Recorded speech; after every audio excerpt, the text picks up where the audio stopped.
All right, thank you for your patience. So we're going to start out with open to the public. Is there anybody that would like to address the board?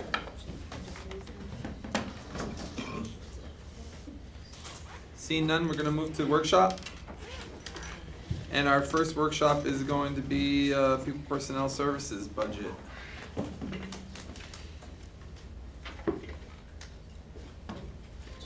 evening. Hi, Dawn. How's everybody? Cold. Cold in here. Today. Warm outside. So this year, we are working towards our 2020-2021 budget for People Personnel Services. I had added this slide that we talked about. Sorry, can you say your name? I didn't catch your I'm name. sorry, Dawn Condello, Director of Special Ed. Thank you. You're welcome. I always forget. So we incorporated the slide that we talked about when to address the Board of Education goals. And so I felt it was important that we started tonight with the same focus, that we are charged with providing all of our students with disabilities continuum of support services under IDEA for all of our students in pre-K through age 21. We're continually looking at improvements in our practice by engaging with families, teachers, and students to provide a meaningful learning experience within and beyond the classroom setting. Julissa and I have really worked this year on developing some accomplishments we built upon from last year, and we included a parent workshop at the beginning of the school year where our occupational therapists, our speech and language pathologists, social worker, and psychologists provided evening parent workshop on tools and strategies that they can use in the home setting. We continue our third year in our focus in our student-centered CSE, CPSC process. We have provided professional learning at all levels that is systematic, progressive, and aligned with the district learning priorities. And our professional learning opportunities extend to all district staff. So we've introduced the professional development for our integrated co-taught teachers through BOCES. We've had teams go out and participate in this, and Julissa's been joining them, and we will have additional conversations regarding the information that we learned. A lot of staff, including the teachers in special education, have participated in restorative practice, and the feedback that we've been receiving is a decrease in behavioral referrals for the practices that they're doing in the classroom. We've been participating in the Dignity Framework Workshop. We participated in the Engagement Institute. Again, the responsive classroom is another part of our classroom practices that special ed teachers have as well gone to. And with that and the restorative practice, both measures have really made a substantial contribution to students' behavior, and so that they can access the curriculum during the day. And we've been participating, we have a team in a multi-sensory reading instruction support that they've been doing. We are also continuing our hard work with the student-directed IEP process, where our students starting from 4th grade participate in their IEP meetings, have a better understanding of what their individualized education plan is, so that they could be a voice. Julissa and myself hold monthly meetings to enhance professional dialogue at all levels of the district to look at continual growth. The CPSC assists to identify specific needs of each child and family and provides bridges to community and resources. Our CPSC chairperson, Meredith, has offered a second year of a collaboration with the agencies and our district staff, and invited more teachers from the agencies to come over and do a half-day seminar as to what the expectations are and supports needed when students transition from preschool to school-age students. Providing equitable resources to all of our families, partnering with all stakeholders, including parents, teachers, students, administrators, and community organizations. The alignment of special education evaluations, we've been focused on in the past couple of years, enhancing the multidisciplinary evaluations. We've also been exploring methodologies of co-treat related service models when appropriate. And we've provided strategic reading supports with students with specific learning disabilities. We initiated an articulation process. Last year, we started from 5th grade to 6th grade. This year, we included 8th grade to 9th grade teams coming together to talk about those transitional supports that students need when they enter from elementary school to middle school and from middle school to high school. The areas of need and where we are now. So last year, we talked about the professional development of ICT teams, and again, in the previous slide, we have been participating in several workshops this school year, and we will continue to build upon that area. Professional development for special area teachers. This area we have not been able to focus on this year, but we will continue to look at working with our building administrators at the appropriate workshops to support students when they're in special area subjects. Our school to work enhancement for students in our specialized program. This year, we've collaborated with the Arch of Dutchess to provide a comprehensive school to work program for our students here at the high school. Last year, we talked about the need for mental health support at the high school, and with your support, we have an additional full-time social work position here at the high school this year. We talked about last year a possibility of a full-time physical therapist to replace our contractual physical therapist. And we'll continue to look at the data to determine if contracted services versus hiring a full-time therapist is needed. In our 3-year plan, we continue to talk about alternative programs to support our middle school and high school students who are not ready for the high school. Data collection by the administrative team at Beacon High School support the need to continue to explore options for our students. There is a focus and a need for a behavior specialist. This year, in our discussion for a level, this is our second year in our discussion for this level of support. Our data is showing that we typically would need the additional support of a behavior specialist, and we've had contracted services right now through Anderson and through BOCES to support at least 5 students.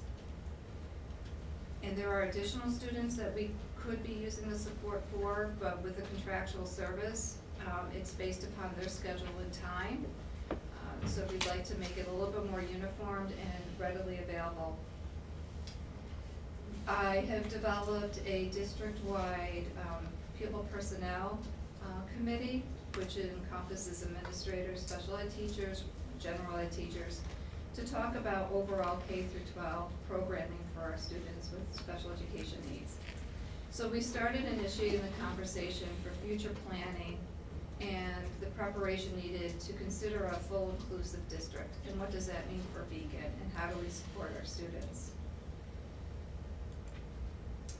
For our 2021 school year, we're going to continue our integrated co-taught classrooms, pre-K through 12. Right now, we have a collaboration with one of our county CPSC programs, and they provide an integrated co-taught classroom at the pre-K level, which is housed at Sargent this year. We continue our resource room, our consultant teacher services in the elementary, direct or indirect. We have special classes at a 12-1-1 in our elementary level, and it's a 15-1 in our middle school. Our MAPS classes, which is our 6-1-1 this year, may change due to the CSE meetings. We may need to consider an 8-1-2. It depends on how many students we have. We continue to provide related services in our speech, OT, PT, and counseling.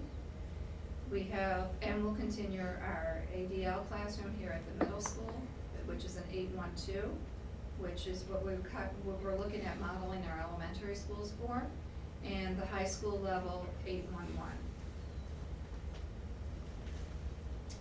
In the district, we currently have, we broke it down by the number of students enrolled in each of the buildings, the number of students with IEPs that are designated in each of the buildings, the number of 504 students that we are managing through the Office of Pupil Personnel, Then we're also, I brought out the data for any initial referrals this school year for either 504 or CSE meetings.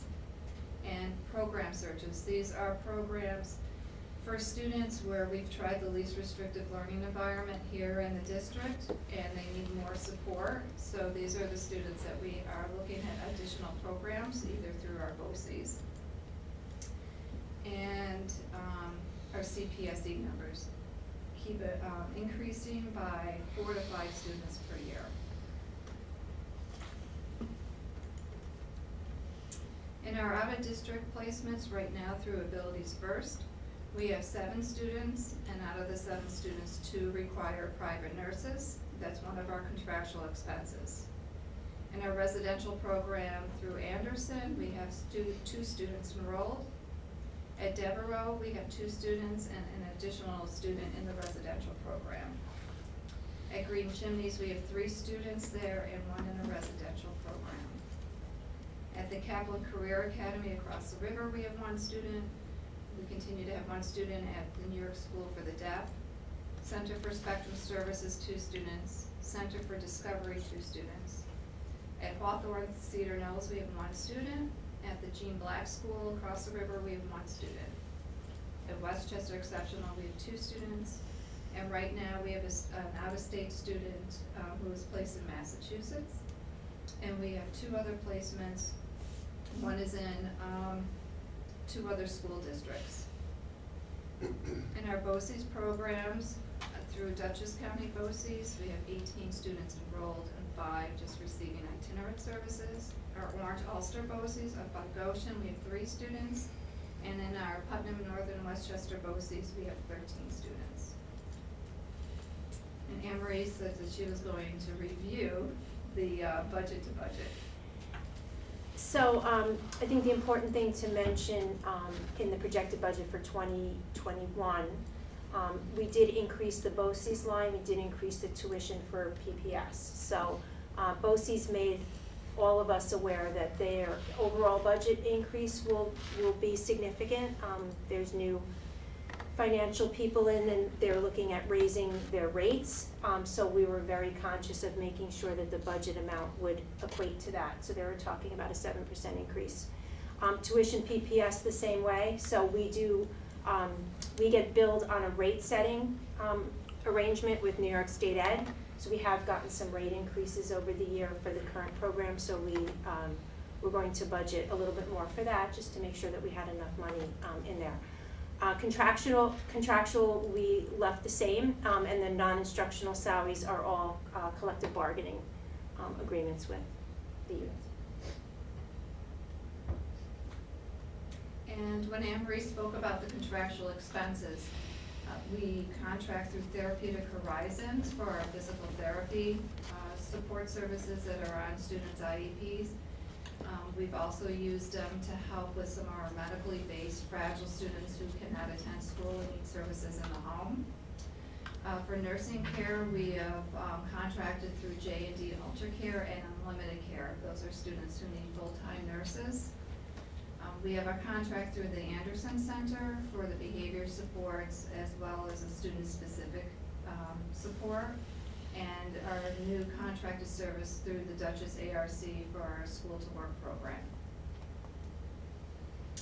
The Medicaid revenue analysis, so with the support of the board, the past couple of years, we were able to hire an additional support between special education and the business office, so that we have somebody that's really taken a look at the Medicaid. When I first started the position, we received around $75,000. Around 2017, when we hired our new person for the position, there has been more focus on our Medicaid revenue. So you can see an increase in what we're receiving for our revenue for Medicaid. And currently, we're pulling in around $249,000 with an additional $210,000 that's pending. Based upon our March data. I have a question about this, if I can ask it then? Yeah. Has the population changed significantly? What changed in this process that has? We added an additional staff member that only focuses on Medicaid. Okay. And in the past, we had secretaries that were just doing so many different tasks. So this allowed us to really just look in at our Medicaid support and support the business office and PPS. So there were some changes to the way you could bill for Medicaid, and so we had someone dedicated to that, to try to recoup the We used to revenue. have the support of Ulster BOCES, the RIC, and then the state took over. So we lost their support, and then that's where we saw the decline as well. For our summer staffing needs, our McKinney-Vento, which is our students who are designated as homeless, last year we started the support of having social workers come in the summer to verify residency for our students who are under the McKinney-Vento so that we can secure transportation, food service, and what other supports we needed to have. And it was a seamless process, so when they came in, we didn't have any hiccups, so they could start school on a regular basis. We have extended school year for our students who are in our MAPS and ADL class, so we will need special ed teachers, a speech pathologist, an occupational therapist, social worker, and teaching assistant. In the summer, we do hold CPSC and CSE meetings, and we will require committee members for July and August. We are going to be putting in summer tutors for any compensatory services that we may need to have if students were out due to medical, and curriculum writing, that we're looking at some specific curriculum with the help of Julissa and when she's attending the district-wide curriculum. I have another question. So for the McKinney-Vento, is this a new need that's been identified? And I'm simply asking because I missed the transportation presentation this time, but I know last year we were buying vans because we had an increased McKinney-Vento transportation need. Is this something that we're seeing overall, an increasing number of students needing this evaluation and these services? This is nothing new. This is a need for students who qualify under, and we have to verify the process. So every year I have the social workers work with the families to determine residency, if they have permanent housing or not permanent housing. But the need does continue, and students can choose to find temporary housing, which could be out of the district, but they could still have the option to choose to be here. So that number is definitely increasing. That's what I was asking about, if the Yeah. number of those students is increasing. And the locations vary. Dawn, for your out-of-district programs, you have the private placements, there's 25 total kids and then the 34 for BOCES. The 26 set in your previous slide for program search of 26, is that for out-of-district programs or is that just program searches within the district? Out of district. So And it's that 26 number- on top of that 59? What I don't have in here, and we're working on that right now, because we're in the interview process, but there is students that we're considering bringing back to district, and so we've gone out and done site visits as we're going through the interview process. Prior to the interviews, we did bring back 3 students before the interview season. In the school to work program with Dutchess ARC, is that a full day or a half day program? Half day? We started small with our contract. Mm-hmm. And I have a meeting with them this week because our students at the middle school who are getting a little bit older, we want to scaffold. So I want to increase a little bit of that time so that they're provided that service. Where are they going? Do you know businesses? They are hitting our community organizations. They also go across the river to Price Chopper. They're working on a lot of programs inside the school building, to help them. But they're very active in making sure that we're providing that community support for them. In the BCBA that you were mentioning before, you said there are about 5 kids that need that type of support? Right now that we've had the contracted services, but there's additional students that we could use the additional support for, that we're writing functional behavior assessments and behavior intervention plans. Mhm. And we're trying to manage them in the building, but if we could use the support of a BCBA, we would be able to do that more on a real-time basis than waiting for the contracted people's schedule to be able to come. So oftentimes, if they're coming to help us support, there could be a month delay in time of them being able to come back look at the data and provide the interventions and support.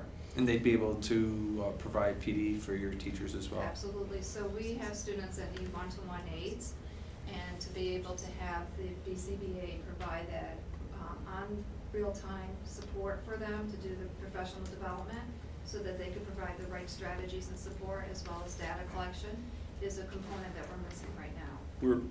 We're working with BOCES to do a shared position with another district for BCBA. Good.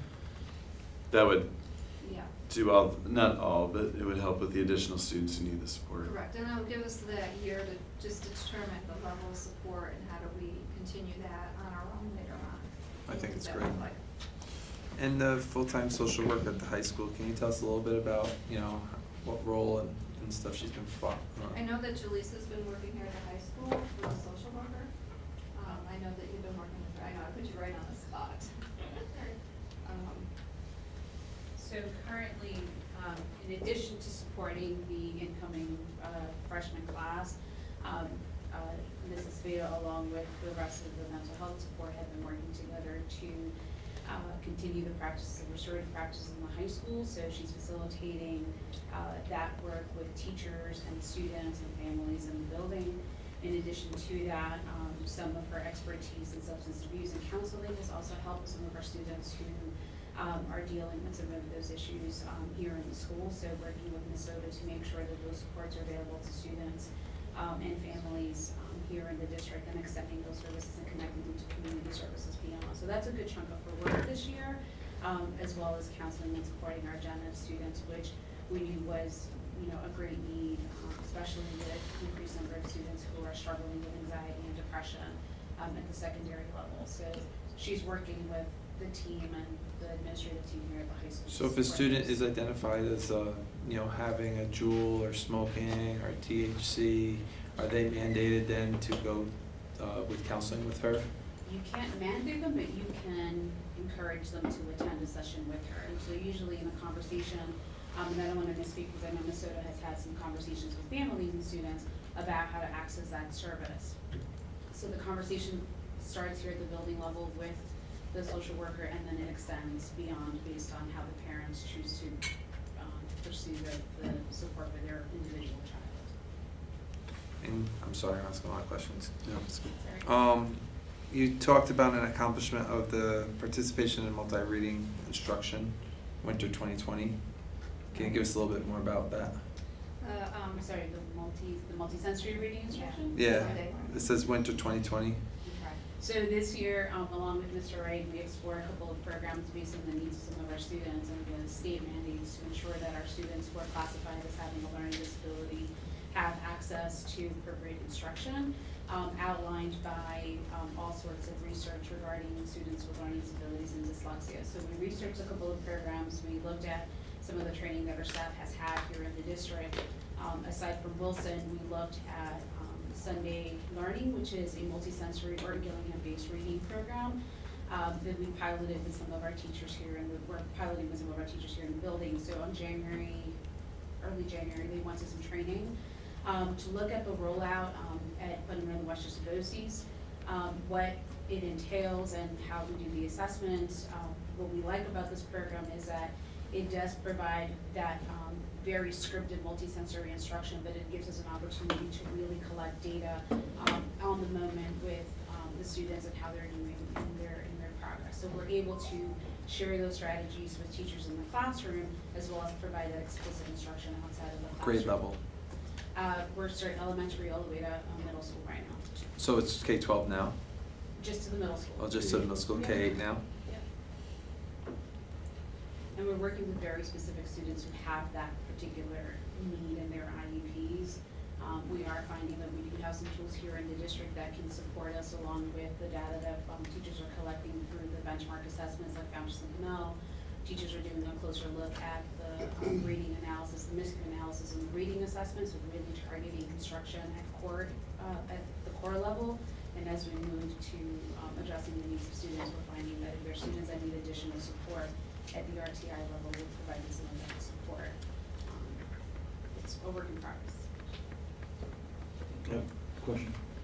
Thank you for the presentation, thank you for all your work, actually, with our, I guess, one of our most vulnerable populations of students that we have here. My question is a little off the, off topic, or maybe on topic, I'm not sure, but, as your, staff is working with, students with disabilities, how is your staff doing? Seeing kids at their most vulnerable places may affect them emotionally as well. So, do you have programs that they can also, as they take, like just any empathic person, as they take some of their weight off of the student and place it on themselves, can they dissipate that somewhere? One of the things that I see in all the buildings is the collaborative discussions that they have as a team. And if there is a need, we're always at the buildings. We make ourselves available so that we can talk to teachers if there is a crisis or if there's a situation that they can debrief. And we've been, with the building administrators, we've been pulling teams together. Teams can consist of the school social worker, the school psychologist, the building administrator, the occupational therapist, just to brainstorm some ideas or just to debrief in an area. So whenever we get a phone call or an email that says we think we're at a point where we need some collaboration, we're there on the spot, as soon as possible, so that we can provide that support. But they provide each other that support in the building. Thank you. Thank you very much. I have a question. We have one student who attends a school in Massachusetts, is that right? Correct. Could you explain how that works? Through New York State, we have a student that required additional support, and through New York State, I had to work with the state education department, and you have to exhaust all of New York State. You have to have at least 13 rejection letters, and so she was rejected in very specific schools with additional support. And then that's when we get the approval from the state education department that we could start sending packets out of state. Wow. So this is a highly specialized kind of school, I take it? Correct. What are the financing implications of that, I mean, in terms of state aid and so on? In order to get high-cost aid, state aid back, Dawn had to go through the process. If we didn't do the High-cost state aid? high-cost state aid, so it's part of our aid package that we get. At a higher level because of the higher costs? Their high cost isn't just for out of state. There are specific schools that cost We over may have the. students in residential programs that have Right. a higher cost Sure. because of the level of support they need. So they have to live there for a period of time? Right, right. Okay, thank you. Thank you very much. You got it. Thank you. My pleasure. Matt Emery.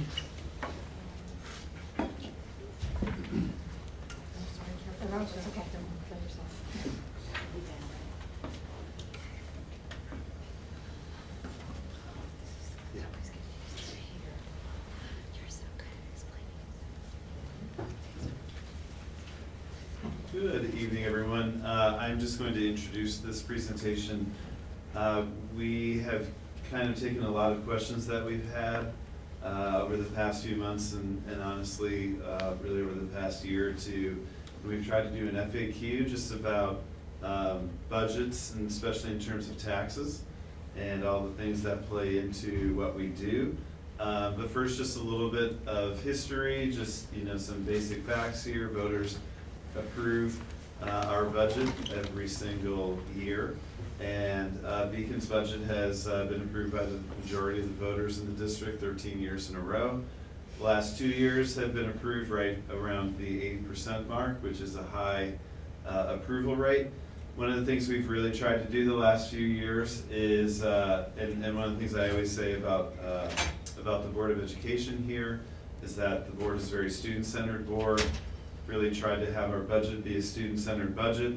I always bring up the quote from an old superintendent of mine from years ago that the budget reflects what we value in the district. And And so every year, we really work hard on trying to create a budget that meets the sort of shifting and changing needs of our students. And so, so within that approvals over the last 13 years, the high approval rate, we've tried to expand programming and expand support for our students. Last part is the fiscal responsibility. Anne Marie's going to talk a little bit later in this presentation that the tax rate for Beacon is one of the lower tax rates in Dutchess County, and that every single one of those budget passes since the tax cap has been in place has been within the tax cap. And so Anne Marie's going to get into that a little bit too. So doing a responsible budget, yet that meets the needs of our students, increases opportunities for our students, and also wins voter approval in the district has been something that we have been very successful at over the past several years. So Anne Marie's going to go through some FAQs, and I'm going to sit in the background. Okay. Matt and I thought it was important before we really get into the meat and potatoes of the budget in future meetings to really talk about some questions that we've gotten either through email or through community conversations about what the tax levy is, what the tax rate is. It's all very confusing, so we tried to do something on an FAQ version of it so we can kind of see if we can make it a little bit easier to understand. So we're asked a lot about what the tax levy is. And the tax levy is the total amount of money that we can raise through taxes. So you're going to hear a lot about what the budget is and what the tax cap is, but the levy amount is a finite number. It is what we calculate that we can raise through taxes.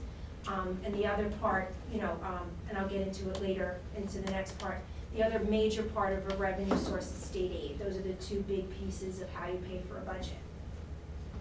We also there's also some confusion about, well, is the tax levy and the budget the same? And that's not correct. The budget is the total amount of expenditures that you need to run the school district for a year.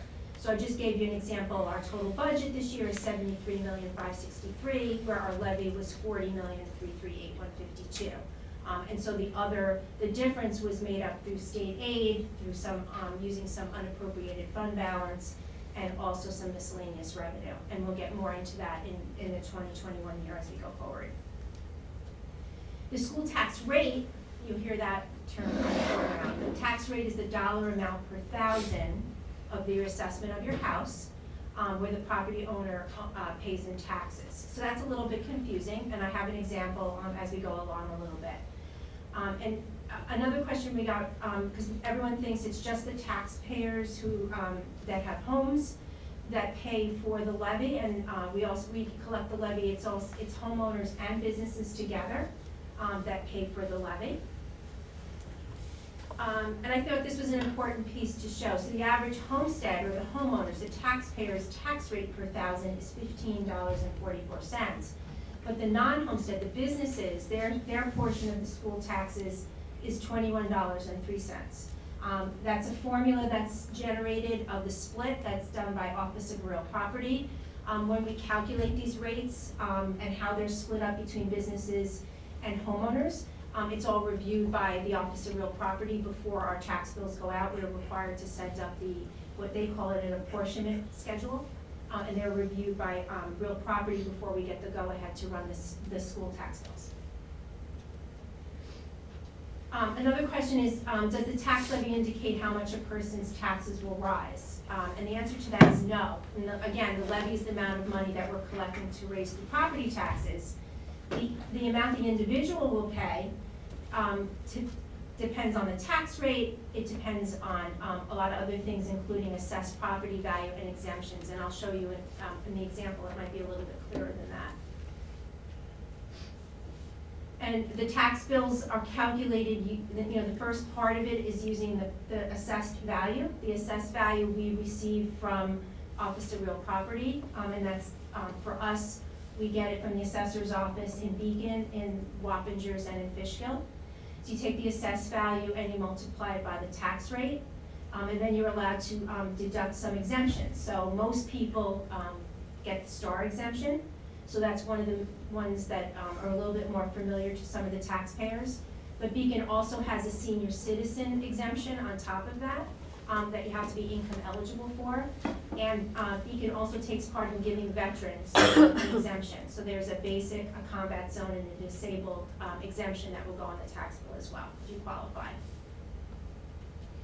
And I'm sorry, this is small, but I wanted to do a little bit of a comparison. So in column A was last year's tax bill. I used it as an example, and it calculated, you start out with the assessed value, you take off the star exemption, and then you multiply the tax rate and you get the school taxes. I think the other important part to remember is, although the school district is separate from the library, we do collect the taxes for the library, and people vote on the library budget and the library levy separately. And so the school district is just given the levy amount, and then we have to include it on our tax bill. So if somebody's kind of recalculating their tax bill with some of the numbers that we may have presented in a prior presentation, it might be a little bit hard because we don't ever talk about the library, but the library portion is on the tax bill. And then we are required to collect the taxes for them, and then we give the money over to the library. So I wanted to add that at the bottom, just for comparison purposes. So in this scenario, last year, this taxpayer paid $3,973. So when we did the budget for 1920, we did a lot of conversation about the tax rate, and our tax rate went down, and we talked about the factors that related to that. So in column 2, I'm assuming that the assessed value stayed the same. And we did the whole calculation with the new tax rate and the new library rate, and you notice at the bottom, the total tax bill would have been $3,885, which is less than what they had paid last year. So here comes the problem. The problem is that some taxpayers, their assessed value went up. And we don't know that when we're doing the presentation. It doesn't affect the levy, it's just the way the tax bill is calculated. So some people, actually, their school taxes went up. And basically the reason for that is the assessed value going up. So it did cause some confusion. We have no say over the assessed value. So I just wanted to kind of make that a little bit clearer. As we go on with the budget presentation, I will mention that again, just to make sure that people are not surprised when they get their tax bill. Anne Marie, I have a question. Yes, So you say we have no say over the assessed value? correct. That is something that we get that information from who has a say over the assessed value? It comes from Dutchess County, but each assessor of the city or the town has the assessed value, yes. I don't know, I mean, I fought my assessment once before. The city assessor sends you a thing, tells you what your new assessed value is. You have to go through and challenge the assessed value. If you want to based appeal on- it, Based yes. on 3, and they send you up to City Poughkeepsie, one of the Supreme Court offices up there, and all that stuff. I mean, but that process is not the school district's process, that's the city's process.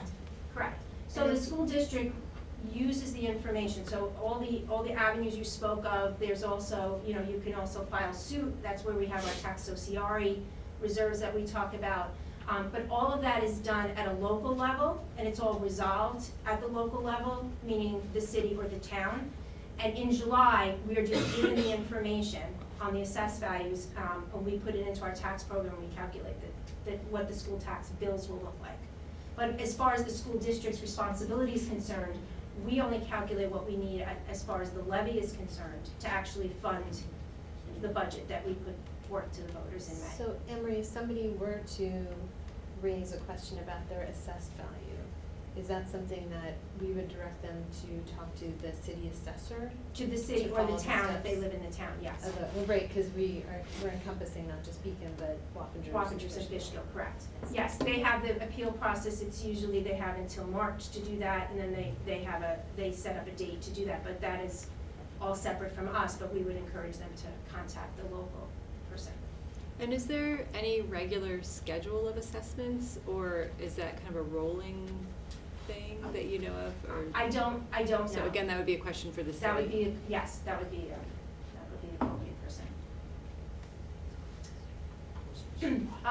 Another question, we talked a little bit about tax cap. Tax cap law means school tax levies cannot increase more than 2%. So when the governor came out with the tax cap, it was called the 2% tax cap. And again, I have another example to show you that the 2% is just part of the calculation that goes in. It's basically an 8-step process to calculate what your tax cap will be. The legislation requires the district to calculate its own, what they call tax levy limit. So we'll go into that a little bit more. A tax levy limit is the highest allowable tax levy that a school district can propose for its annual budget for a simple majority. And there are exclusions, and some exclusions are court orders, which are very rare. Pension costs, and if you remember way back at the beginning when they started the tax cap, we did have some exclusions for pension costs, but they have to raise more than the cost of the pension percentage has to be more than 2% of an increase, which we have not seen, so we have not had that. And local capital expenditures. So there's a calculation that you take your principal and interest minus what you're getting in building aid, and that could also be an exclusion that can get added back to the tax cap. So those are the exclusions allowable. The tax-based growth factor, we've had a lot of conversation about this because it has positively affected Beacon City School District. It's calculated by New York State Tax and Finance, and it's basically the quantity change of new construction, new taxable status of existing property. As someone referred to it, was the bricks and mortar number of what it is. So Beacon City School District has seen this level increase because of the increase in construction and housing that's going on in our community. So we've had a very positive tax-based growth factor over the last 2 to 3 years, which has allowed our tax cap to increase. Yes? So is our tax, our revenue based on a percentage of the base or based on a number of the base? The reason why I asked that is that, you know, you talked about how your appraised value goes up, so that means you have to pay more in taxes. But at some point, does that mean that the school district is going to get more money that year, or are we gonna get the same amount of money years that some people are gonna pay more and some people are gonna pay less? That's it. We cannot collect more than what we determine the tax levy today. So whatever that tax levy is, we get that amount of money, no more, no less. Some people may pay more of it and some people pay less of it, but the total amount that we collect remains the same. So there are some residents or business, we collect tax on businesses too, right? Yes. So are there some residences and businesses that where their tax bill went down, we just don't know who they are? If their assessed values, yes. If Okay. their assessed values went down, then they paid less. Or stayed the same in this scenario. If their assessments did not change, our tax rate went down, the library tax rate went down, so their taxes would have gone down. That was the scenario before. And in the tax-based growth factor, that's something that we've positively benefited from, but it's not, you know, like an infinite number moving forward. It can actually affect our overall calculated wealth of our district, and then that can affect our state aid funding. Right. The tax-based growth factor is allowing our tax cap to be more than the 2% once we go through the calculation. And I'll show you where we have landed because we calculated it as well. Our assessed values will make us wealthier, which will eventually affect our state aid. And then can that actually increase how much, if our state aid goes down, can that might increase the burden on the individual taxpayer? To a point, because we cannot go above the cap. Mhm. So we may be into a process where we have to actually look to cut costs somewhere, because it'll get to a point. But the cost wealth index that you guys are referring to is not a direct determination to the state aid, because they look at also the free and reduced lunch aspect of what that population is and the percentage for the district. So even though your cost wealth index may be going up, you may still have a high amount of students that are on free reduced lunch, which would then be another indicator that for a state aid. So it's not a direct, if your cost wealth index goes up, then your state aid is gonna go down. Right. There's a lot of factors that are involved in that. That's correct. And again, I'm sorry that this is small, and I will put this PowerPoint online so that everyone can see it a little bit more. But this is the tax cap calculation. And I just kind of wanted to maybe highlight a little. So you always have to start with the prior year tax levy, which is on the top. The tax-based growth factor is the first number in the blue category, which is, again, Beacon has one of the highest in Dutchess County, so it just allows the levy to grow a little more than others. Another aspect is payment in lieu of taxes. That's what PILOT stands for. So those are agreements separately with each of the tax municipality, either the city or the town, to receive money. So if a business comes in, they may give them a pilot, they may pay a reduced amount directly to the city, which we get a portion of, and then after so many years, they go on the tax rolls and pay the full amount of the tax. Again, it's an add back of prior year pilots, and then you take out your, whatever you added back for your capital exclusion. So the $896,000 is what we had as a capital exclusion. Remember, again, it's principal and interest less building aid. Allowable growth factor. I made that blue because that's really where the 2% is. So it's the greater of 2% or the consumer price index. So for this year, we're not even at 2%, we're at 1.8%. So that's where that number comes from. So that 2% tax cap, that's that one line in there, and that's part of the calculation. Again, you have to back out what pilots you think you're gonna get this year, and then you add back your capital exclusion that's going forward, and you come up with your maximum allowable tax levy. So that $41,640,205 is the maximum allowable tax levy, which equates to about a 3.23% over last year. So that's the total amount that we can raise the levy. We did get an estimate of what our state aid is based on the governor. We will get the legislative run probably at the end of March. So as we're creating the budget, we know what our two main revenue sources are. We know this is the total amount the levy can be, and we have an idea from the governor what the state aid will be. We're hoping it'll be a little bit more, and then we'll start looking at some of our miscellaneous revenues and try to produce the budget that way. So this is the funding piece of it. And if, so Beacon's tax-based growth factor is 1.0151, but Wappingers and Fishkill have different. It goes by school district. So it's then, okay, so it's just because we're based in Beacon. Correct. Okay. Yeah, they do it by district-wide. But I will say that ours is the highest in Dutchess County, has been for the last 2 or 3 years. But it wasn't always like that. So at the very beginning, it wasn't. So what would be helpful to me is to know, and maybe I don't think it's in here, but so the bills went out in September. They got collected. You know, before that, we had approved the budget back in May, and we had thought this was going to be our levy, right? And then the appraisers went out and all that stuff, and that, you know, changed the formulas around. Is there a comparison between what we approved in May and what we collected in September? What you approved in May is what we sent out to the taxpayers. We are not allowed to change that.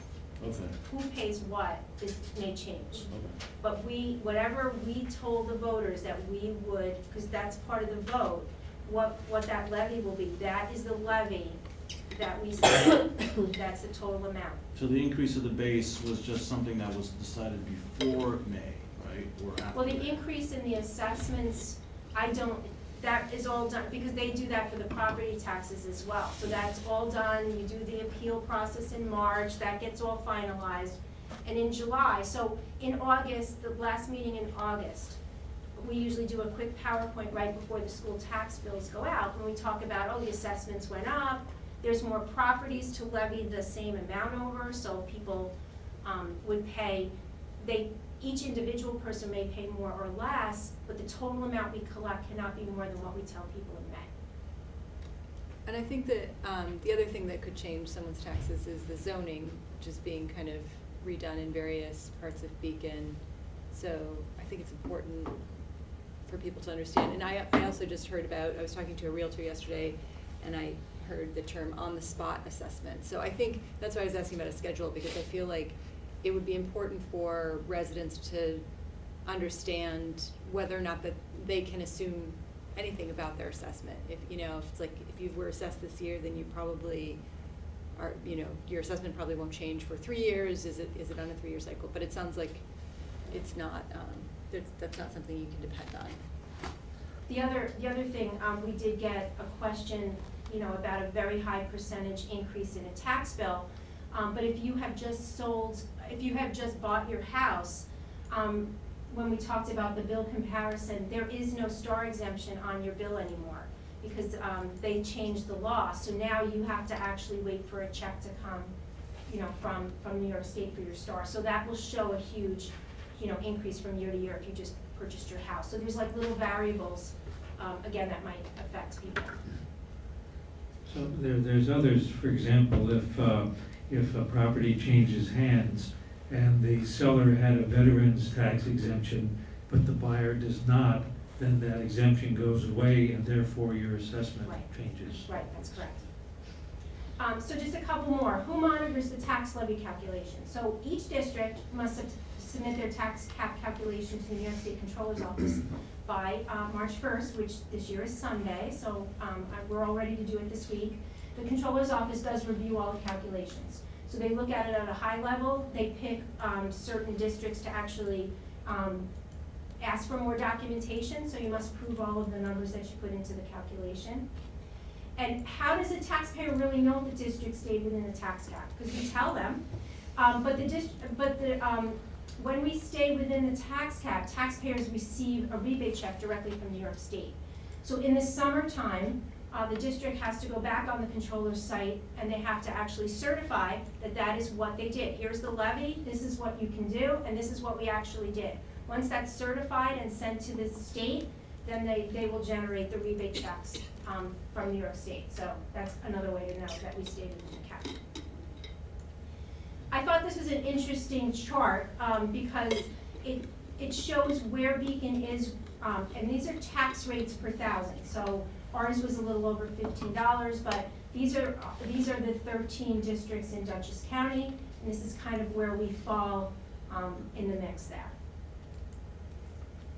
Sorry, Anne Marie, backing up a tiny bit. So if a district goes over the tax cap, then they also forfeit the rebates Yes. for every resident? Yes. Mm-hmm. And also, in order to do that, we would need more than a simple majority. And you would need supermajority as well, yes. So it wouldn't have a widespread taxpayer or something. And we would be required to advertise that way to do that. Does anybody have any other questions? So, yeah, the rebate you mentioned, so last year it came in,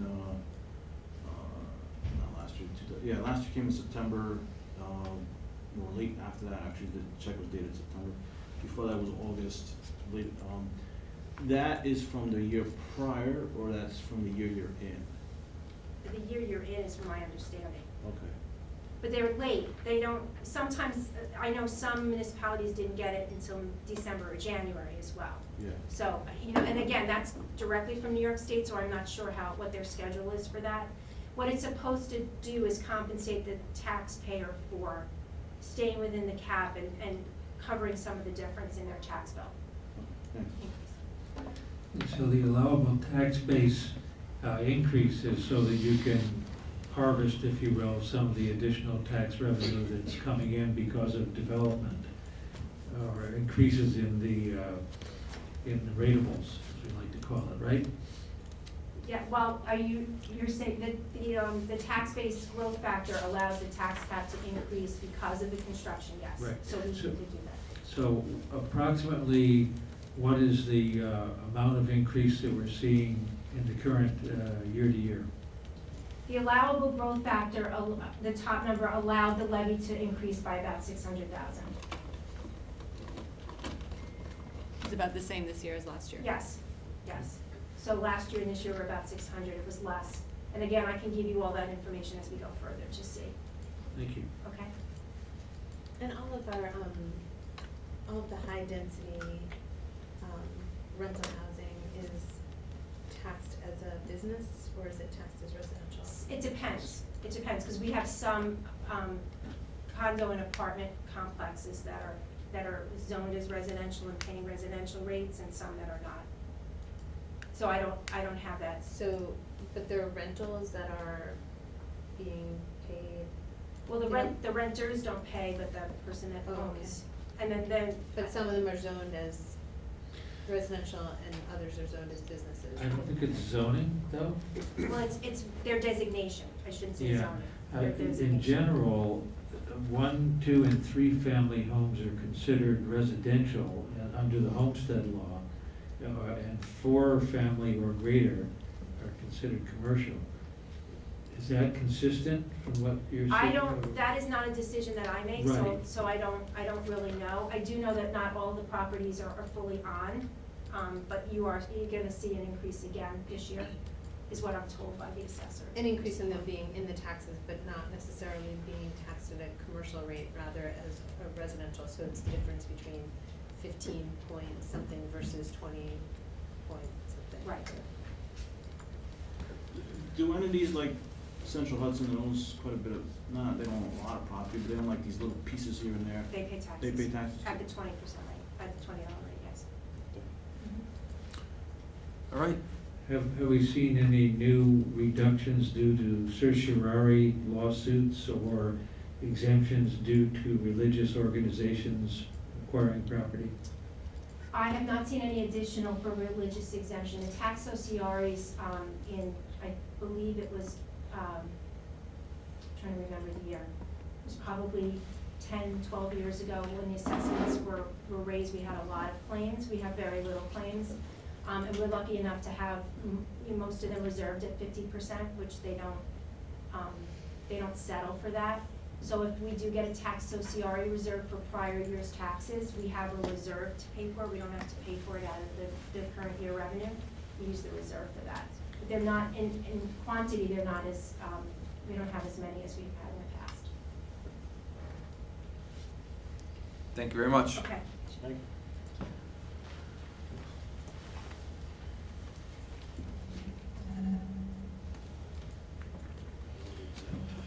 All right, I need a motion to adjourn to executive session, seek legal advice from the school attorney on pending litigation. Yeah. So moved. Second. Comments or questions? All those in favor? Aye. Opposed? Motion carried 8-0. All right, parent groups. Hi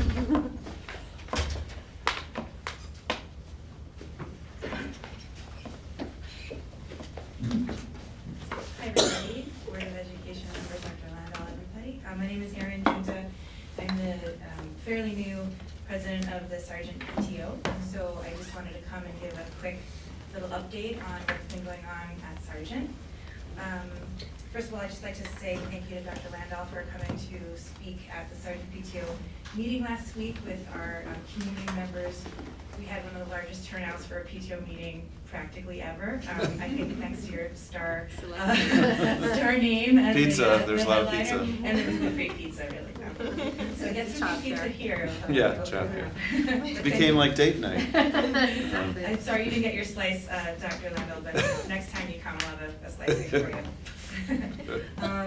So I just wanted to give a heads up on some events that are coming up. The Chipotle fundraising community night is coming up on March 18th for Sargent. That's from 5 to 9 p.m. where 33% of all sales that night will be donated back to the Sargent PTO. And on a similar note, I know tomorrow night is the South Ave Five Guys Community Night, so I wanted to give a shout out to them and just make sure everyone's aware that if you buy anything from Five Guys tomorrow night from 4 to 10, 10% of sales will be given back to the South Ave PTO. I wanted to update you on our mural in our downstairs hallway from the gym to the cafeteria. It's about a 120-foot span of space, which last year we started work on half of it with artist Joe Pimentel, who's worked in our school district before. He finishes up the other half tomorrow. Part of the funding from this project, which has totaled around $10,000 in beautification, was raised recently from the Sargent Trivia Night fundraiser, which raised about $2,500 from the community. So thank you all in the community who came and participated. So that mural is going to look great. And the third through fifth graders were helping out with it this year. So they, some of the younger kids were able to help paint the mural. So that was a really great opportunity for them. We have Beacon PE physical education t-shirts available for purchase. The design of the t-shirts was done by one of Sargent's own third graders, Talix. So congratulations to Talix for her great design work. Sales help pay for the Sargent Field Day. If you're interested in buying a t-shirt, you can contact Mike Carafano. It's carafano.m@beaconk12.org. T-shirts are $12 and $15. The Sergeant PTO scholarship is available beginning now. We're changing the process, we're making it a little easier. We're having an online application process this year as well as a paper form one. So if you go to the Sergeant PTO homepage, that's sergeantpto.org, you'll see a link to our scholarship application. The scholarship is 2 individual scholarships for $750 each that are for graduating Beacon High School seniors who graduated from Sargent Elementary School. So those applications are due May 15th, postmarked by May 15th, but the application process is open now, so please apply. And lastly, the Sergeant PTO next meeting is March 12th at 3:45 p.m. and snacks and childcare will be available. Thank you. Thank you. Any other parent groups?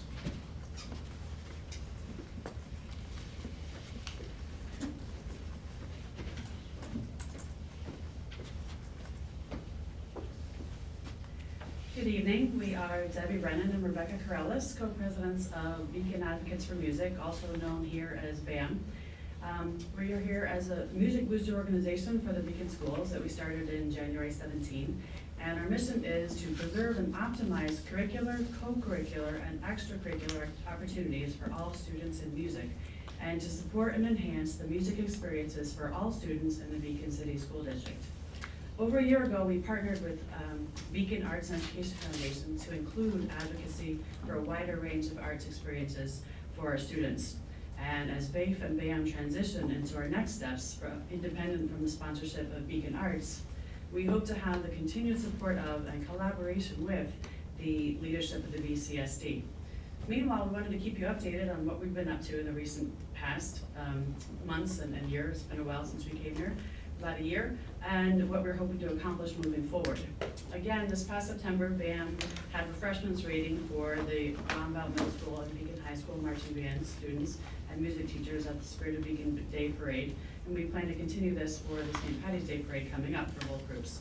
It's nice to finish marching the parade with a snack and definitely a bottle of water, so we'd like to continue doing that.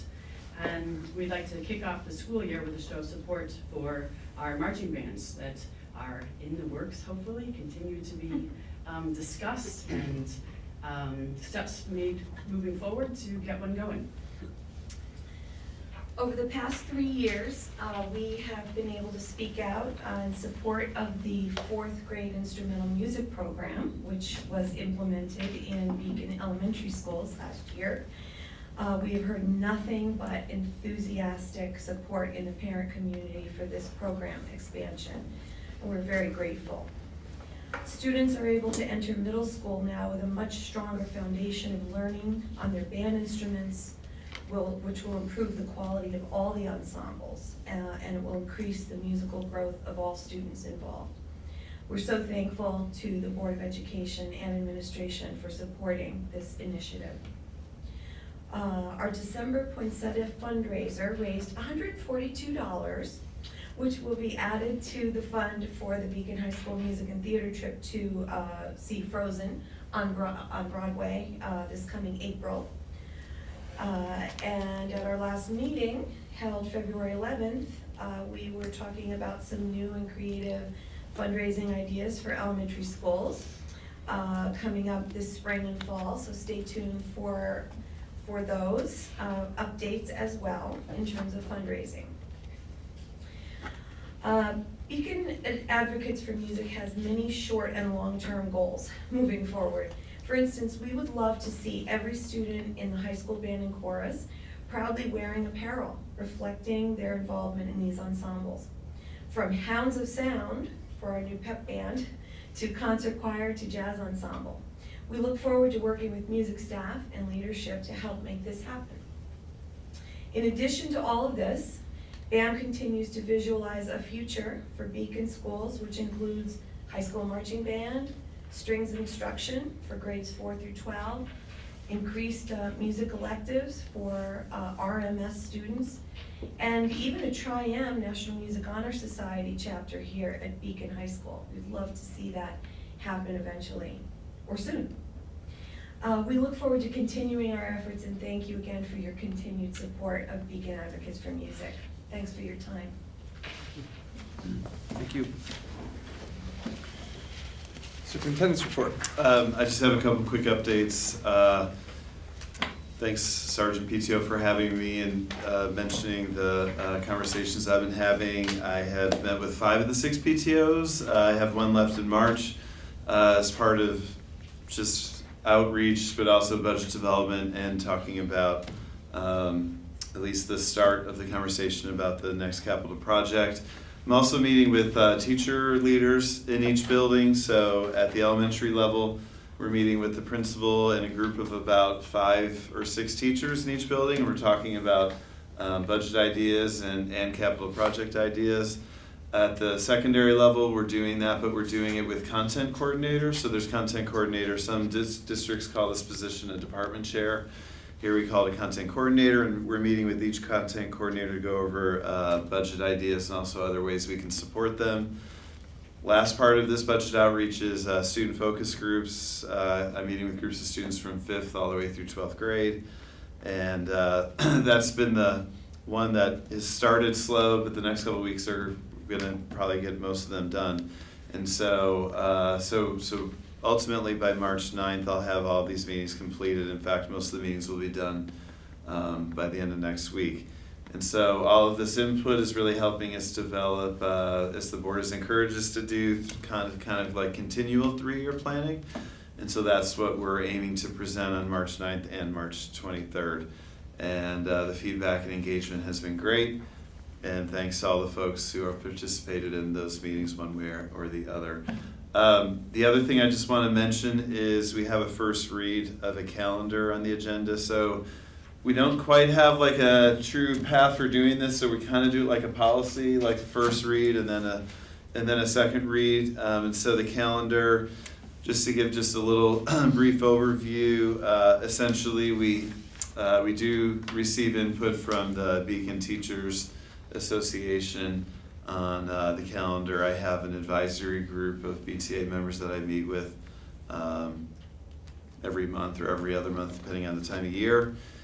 And, the calendar is one of those exercises in kind of having a set number of days that we need to do, and when regents are at the end of the year and when Labor Day is at the beginning. And so it ends up not being the most fun or flexible experience for anyone involved.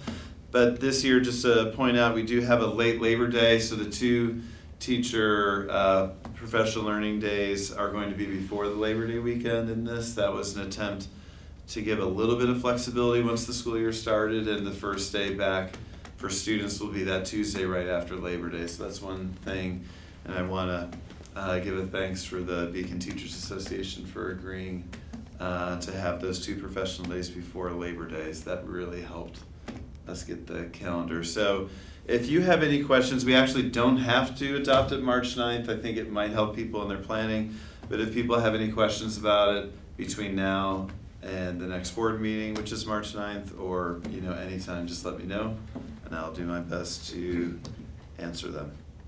And that's it. Thanks. All right. Is that calendar available for the public, the draft, or? We'll put it up on the website. We wanted to put it on the board for tonight, and then we'll put it on the website as a draft. We typically don't put the draft up. I was asking, I don't know what. Yeah, we typically wait until it's adopted Oh, okay. to put it up. Because if you're gonna, if you wanna follow the policy route, then you wanna make it public, but It's public. It's an executive file now, so it's like you We can can't. make it Oh. public, make it public. Yeah, we can make it public on board docs. Yeah.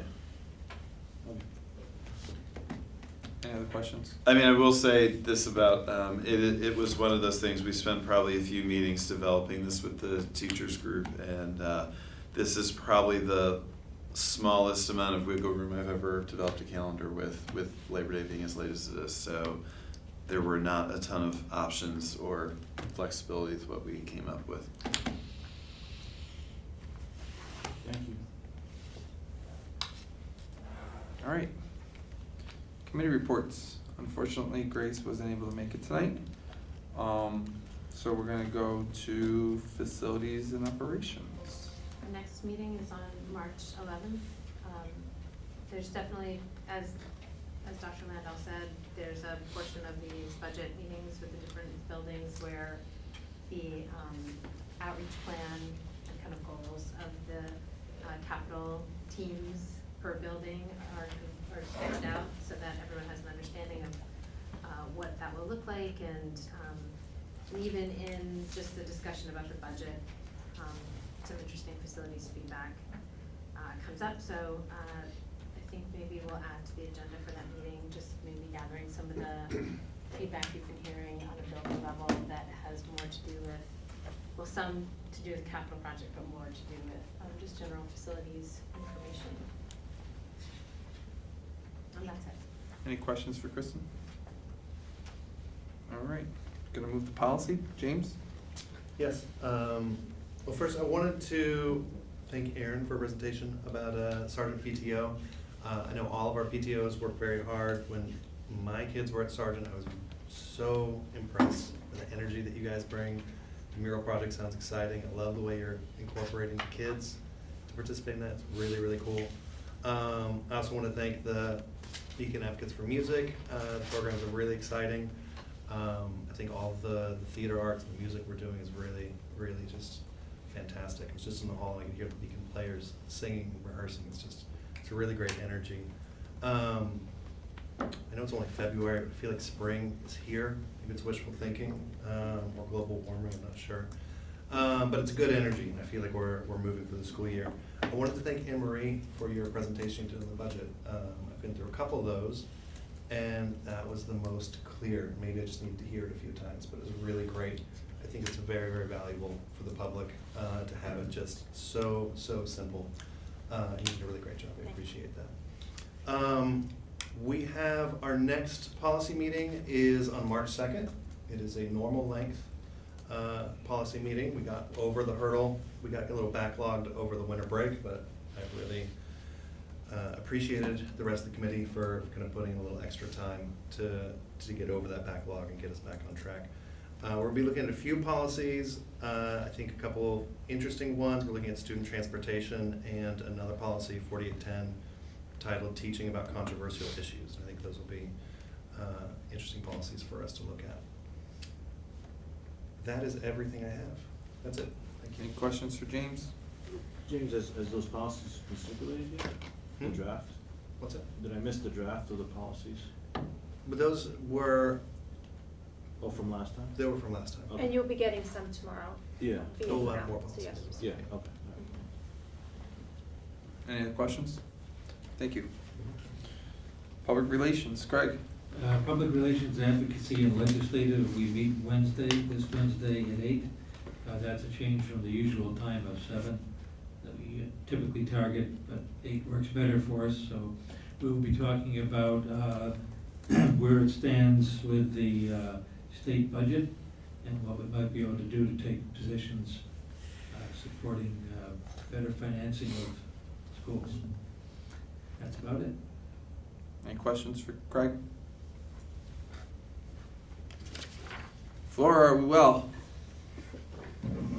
So our next wellness committee meeting is the 4th of March, Wednesday at 4 p.m. Are we well? Are we well? Oh, I wasn't That's a listening. big question. Are we well, Flora? I'm well. Are you well? I am well. Then we're He's well. just gonna wait till this joke lands. I know. The more you explain it, the better. Move this along. We are well. We're gonna be even better next week when we have our committee meeting. We are starting to, as mandated, we're starting to assess our district wellness policy, and we got feedback from each of the schools, and so we're starting to look at that to see where we are and how we can support the schools in carrying out the policy. And I think it's gonna be really interesting work, and so that's really where we're focused right now. And I'll have more to report after the next meeting, but stay well. Any questions? You brought it home. That was good. Good job. I like it, Flora. I'm here all week. Any questions for Flora? No. Anthony? So the diversity committee for February was canceled. The next one will be on, just has in front of me, March 19th at 7:45 PM at the BHS Community Room. Okay. That's all I have. Any questions? Ms. Betterbid? Thank you, Sergeant PTO. I think I speak for all of us, I hope. We love hearing what the PTOs are doing. I'd love to see more PTOs come and present. We see you guys a lot. I've never seen it, I don't think any of the other. South has come. South has come, yes. Well, I'd like to see more. Anne Marie, thanks for. Like people could email statements. I know for me, it's hard to come usually hard for me to come on a Monday because I've got my choir practice on Monday, but, if someone could read statements too, that could be something like that. I'll read a statement. You could read a statement. Anne Marie, thanks for explaining the tax levy again. Flora said before that I did a really good job of explaining it to somebody last year. On Facebook. I forgot everything, so thanks for the refresher. Something that just popped up on my phone that I thought might be of interest, Chevron is holding a meeting on the 26th at the Slater Chemical Fire Hall, that's Wednesday night, to discuss updates to the old Texaco property. I might try to go to that. I think I might be able to make it there. Everyone should go to it. Yeah. Yes. Very important. It says that it starts at 5:30 with dinner. I don't get that. They're feeding people dinner. There's food, there's always some kind of Do food. you have to pay for food, do you know? No, it's a gift to the community.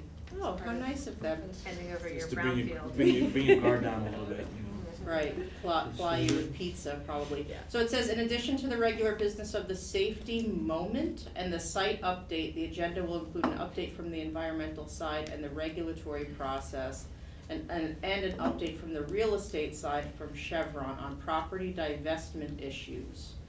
So this was posted by the Friends of Beacon Hills and Glenham, and whoever posted this said, quote, "I suspect that big changes are in the works, and we should show them that we're still paying attention." What was the date? It's this Wednesday night, starting at 5:30 with dinner, and then immediately following dinner is the meeting agenda. Great. That's all I have. Any questions? All right. Meredith? I was gonna mention that also. I definitely think people should go. I feel, they're changing some of their representatives from Chevron, and, I have a feeling they're changing some of the promises that they've made over the past 10 years. So, definitely encourage people to go. The food is, you don't wanna arrive hungry, but if you are hungry, there's food. What else? I went to the curriculum committee meeting last week. The news from there is that we are continuing with our data review. Eric is meeting with every principal to discuss the data and how we begin to incorporate it into our analysis of the curriculum. Professional Learning Day is coming.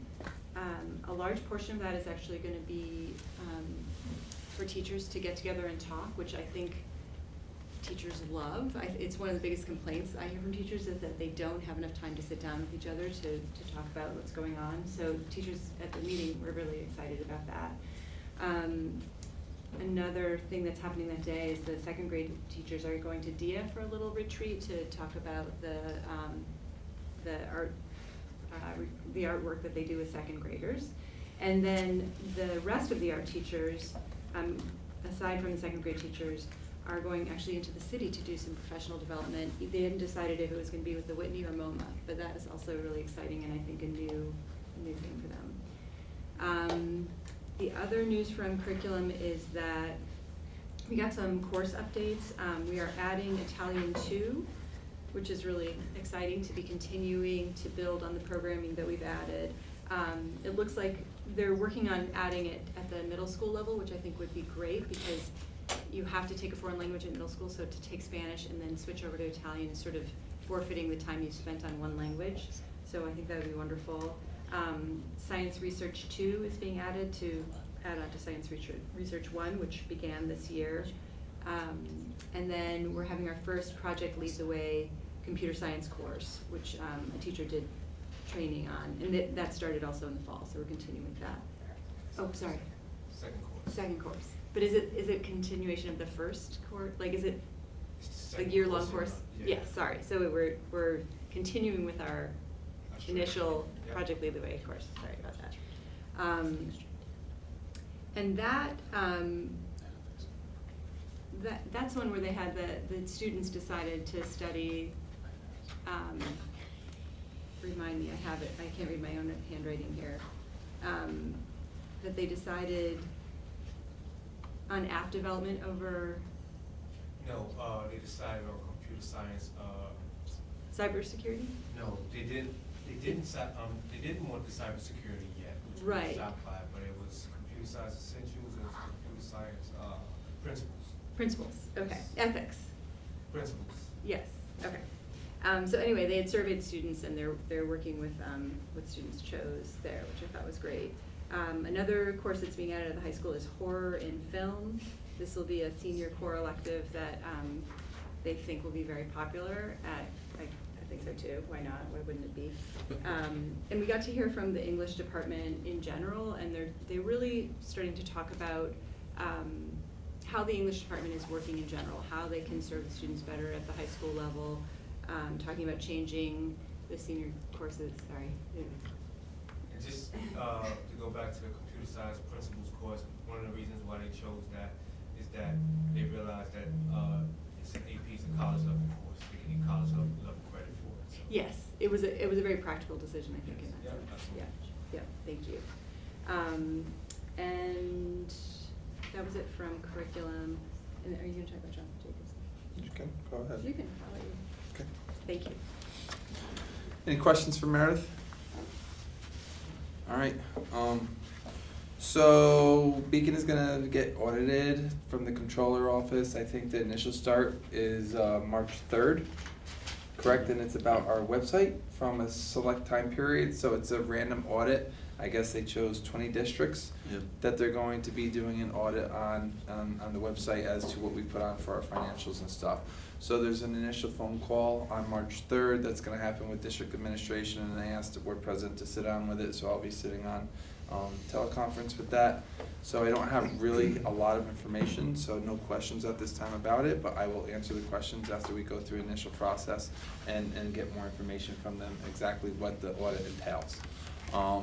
The other update that I have is last Tuesday, Meredith and I met with Jonathan Jacobson. We talked to him about various aspects of education. Meredith was kind enough to send him the NISBA folder with some advocacy points, talking points that he was able to preview before we got there. We really talked about the foundation aid. We brought up about how mental health is impacting schools and how there's not a lot of county resources for the mental health. We talked about how additional funding would definitely help the district, and how the unfunded mandates have an impact on the district as well. He seems receptive.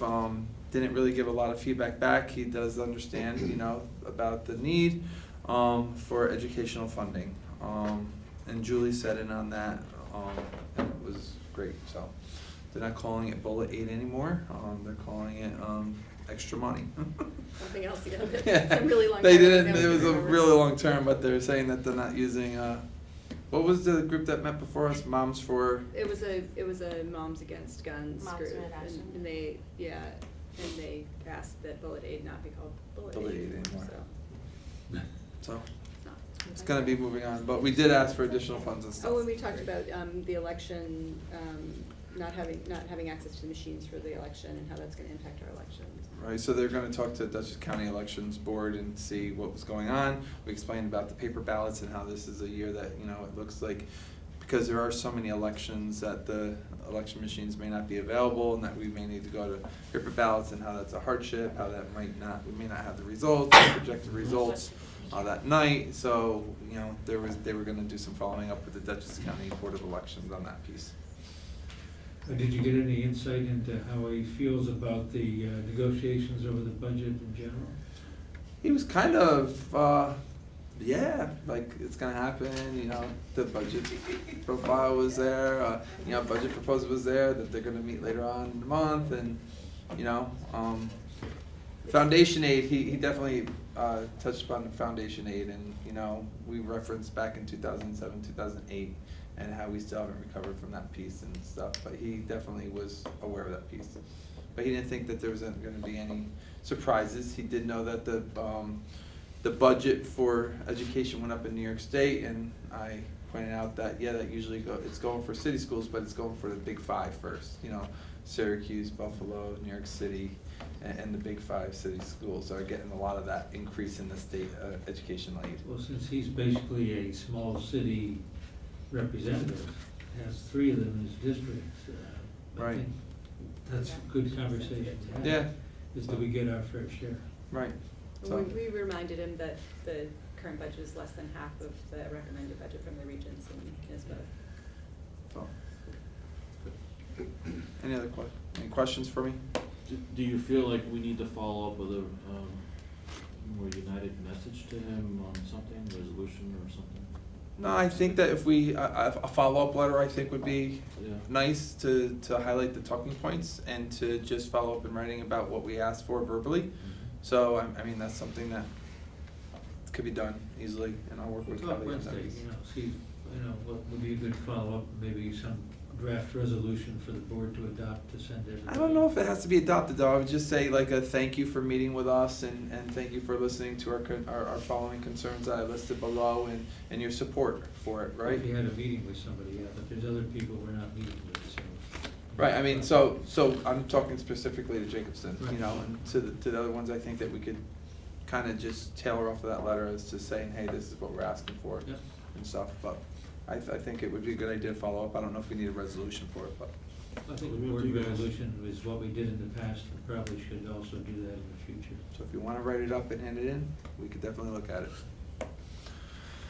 All right. Any other questions for me? Thank you. All righty. New business. Any discussion after looking at the calendar that you see immediately that you want to discuss? I can't believe spring break's only a week I had a next question. year. I had a question just about, may relate to the calendar, but also relates to new business. Did we have a proposition last meeting to talk about the PSAT testing? Did Alyssa bring that up to be on new business this week? I brought it up to be a future discussion, but I don't think it was scheduled to be. We were going to incorporate at least part of your concern into our budget proposal next board meeting. Good. The next board meeting, we'll have Elisa Soto and Brian Soltish here to talk about the secondary initiatives. Okay. I did notice that it was up on the sign, which I thought was great. Yeah, after I said it, then I saw it 3 different places, so I don't know if it. It was in the Friday message or Monday It was message. in one of the, one of the emails. I saw it a couple places, so. It is getting some play. It's also worth noting that there are opportunities for students to take SATs at other schools. Yes. On other dates, and I think that information should be more widely shared. You can go look it up, but I think we can do better to spread that out there. For It's example, being offered in Haldane Cold is having Spring. one Sorry. fairly soon, and ours, I think, is not until May, right? Ours is not until May, but it's being offered I know in Cold Spring on March 14th. Yep. And the late extended deadline has not come yet, if anybody wanted to register for that test. Well, So thanks for taking us off task, James. Back to the calendar. Well, and it relates a little bit, but I don't want to devolve into that. I do think it's a fantastic idea to have PSAT testing in our schools as part of the school day. I was curious if that was something we were to pursue, if that would, what effect that would have on the calendar.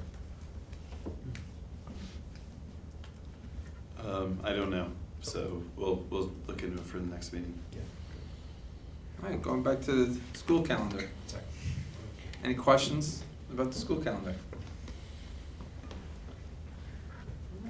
Hearing none.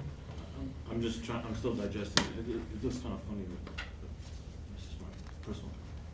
Because there's no Saturday, Sundays on Yes. there? I knew that, exactly what you were gonna say, Anthony. Feels weird. Just my one side of Alright. the brain. So if you have any questions, please reach out to Matt prior to the next board meeting. All right, moving on to nominations of the BOCES board. Be it resolved that the board does hereby nominate the following individuals as candidates for the Board of Education for Dutchess County BOCES Cooperative Service elections to be held on April 28th, 2020.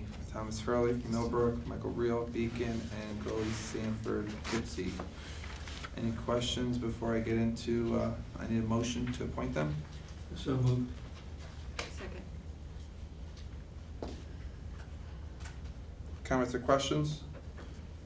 I'd just like to thank Michael Reel for continuing to represent Beacon on the Dutchess board. So I think it's great. He's a former board member from Beacon, and he continues to volunteer to represent Beacon on a more global level at the BOCES. So thank you, Michael, if you watch. I'd like to meet him one day. He's very open. You could go to Dutchess County School Board meeting and meet him. Oh, I can't go It's all up the way there. there. It's all over the Salt Point Turnpike. It's 45 minutes away. Call him up, email him. You could reach out to him, Anthony. Meet him halfway. You know, he has an email. You could reach out to him. Roberta's mom. Any other questions? All those in favor? Aye. Opposed? Motion carried 8-0.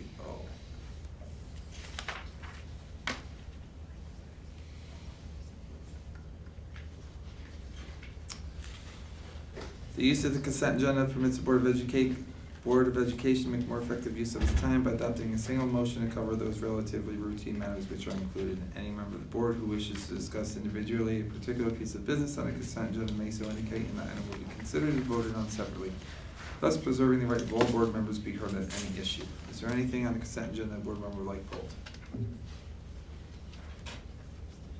Hearing none, I need a motion to approve the consent agenda 13.01 through 13.16. So moved. Second. Comments or questions? There's no donation. Hearing none. All those in favor? Aye. Opposed? 8-0.